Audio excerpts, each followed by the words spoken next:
Hill, Larry Nance Jr., and Jordan Clarkson. They make up this new-look Cavs, right? They scored 49 points Sunday against the Celtics. Chris Carter, what do you expect to see, and what will be their second performance? This is going to be interesting because the euphoria of getting there. You know, they had to practice in Atlanta after the Atlanta game. They travel up to Boston, you know, playing a Sunday afternoon game. Great atmosphere. Like if you followed it, the noise that was surrounding. This was not a regular season game. Right. Honoring Paul Pierce, all the other Celtics legends being in attendance.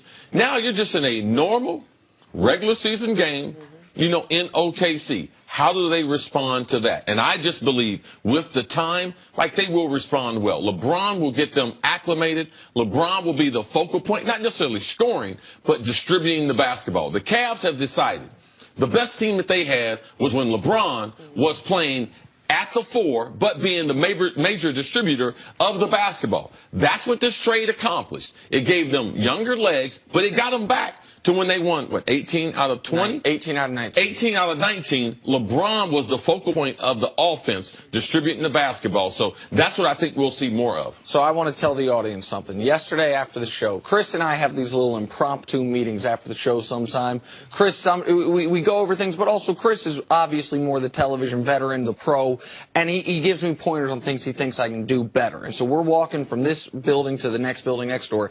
He's like, Nick, he's like, when we're talking about the Cavs, he's like, I think it'd be good for the audience if sometimes you sprinkle around some of the credit. Like, hey, these other players, they're good players, and you're making it all about LeBron. And I thought about that, and I went overnight. I was like, I thought about it, and I was like, I knew we were going to talk about this today. So what can I say about the other players? LeBron's going to put them in a great position to win Chris Carter. Like, listen, I dug into the numbers. I was thinking about it. I was thinking about it, yeah. And then I thought about the history. Yeah. I remembered 3 years ago when the Cavs.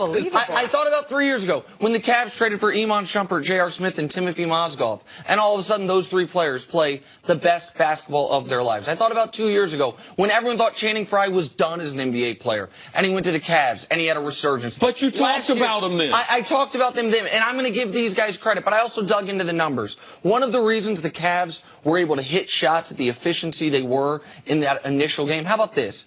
Those new players generated 9 open threes. 9 threes they took without a single player within 4 feet of them. Those wide open threes. Incredible. Every single one of those threes was off a pass from who? LeBron James. What these guys are going to see is their job is easier than it's been. And unlike Isaiah Thomas, who's playing for a contract and really to prove himself, his hierarchy in the league. Unlike Jay Crowder, who understandably, by the way, had been angry for a year and a half. Jay Crowder was mad in Boston when the fans were chanting for Gordon Hayward. He was probably mad that he signed his contract a year early and cost himself $30 million by missing out on the huge windfall from the summer 2 years ago. They have guys who are thrilled to be where they are, and now they have back-to-back marquee games. You play national TV against the Celtics. Now you go play one of the best teams in the West, the Oklahoma City Thunder. So I expect all of those guys, knowing their role, revolving around what LeBron's going to do, to play well. Tiny quick question, Nick. Yeah. If LeBron gets 4 young, healthy guys that can't shoot, does he put them in the best position? Well, no, that's you don't want to put guys that can't shoot around LeBron. Okay, like, just wondering. The whole point of it so they is, do get credit for being able to shoot the ball. Oh, yes, absolutely. You got to do a few things well in the NBA, and if you want to find the best guy to pair with him, it's guys who can shoot. Cece, I tried, I thought about it, I looked into it. I couldn't do it for you, bro. Thank you for your help. No, I tried. Co-counsel. Moving on. Now, the guys that the Cavs shipped out of town, Isaiah Thomas. Well, he's now in his 5th team of his career, 3rd team in less than a year, in fact. Isaiah Thomas had a solid debut, though, for the Lakers, scoring 22 points coming off the bench. However, he's not done still talking about the Cavs, who famously don't do a whole lot of practice, apparently. Take a listen. This is the first real practice I had all year. So, like, we'll see how my hip responds tomorrow with the soreness and things like that. But I'm here. I'm here, and I'm happy, and got my joy back, and I'm ready to put on a show for the Lakers. Nick, are you surprised to hear Isaiah still talking and focused on the Lakers? On the Cavs. The Cavs, excuse me. No, I guess I was thinking. no, I'm not surprised. We need him focused on the Lakers, right? This is IT's history. IT, when he got to the Celtics, not only talked about Phoenix, but talked about Sacramento. Like, certainly when he was in Phoenix, he talked about what went wrong in Sacramento. When he got to Boston, he talked about what went wrong in both places. When he got to Cleveland, we were very understandable about this one. Talked about the emotional trauma of being traded from a team where he thought he had finally found a home. And now, less than a year in, he's traded once again.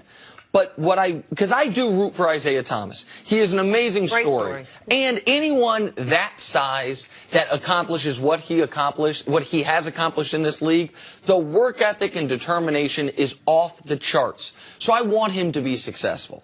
So I hope someone who has his ear can get to him and be like, hey, man, you cannot control when your hip gets better. You can control how much damage you do to what your next contract will be with your commentary.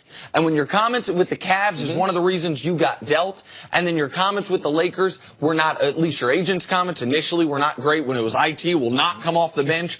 He needs to be the best teammate, best soldier possible. I hope we don't hear any more commentary or little shade towards his former teams, and he's all Lakers all the time moving forward. Yeah, well, let's just go level set.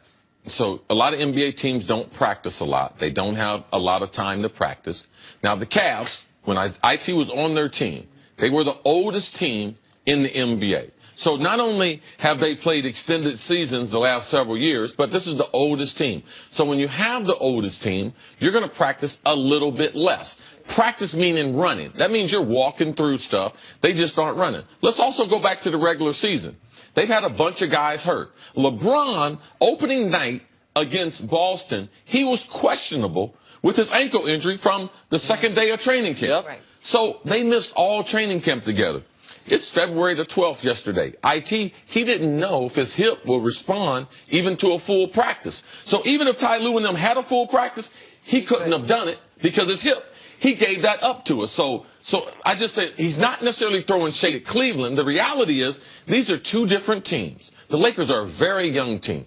They need as much practice to get in sync as possible. Right now, they're 11th in the standings as far as playoff. They're not going to make the playoffs. So IT is right. He needs to stay there and practice, see how his hip feels tomorrow, and moving forward, let's commentate about what the Lakers are doing. This is a young team that can utilize your leadership, if you could show some leadership. And it's not about Cleveland and what happened there. All these things are in your past, and you're better off not speaking about them moving forward. I think it'd be more becoming with you as a free agent, and other teams will be more interested in that. You actually made me look at it differently and better in Isaiah's favor by explaining it that way, Chris. He needs to focus on moving forward and literally play his position. And Isaiah needs to realize that if he doesn't get fully healthy by the end of this year, he is going to almost assuredly sign a one-year prove-it deal to try to reestablish his value.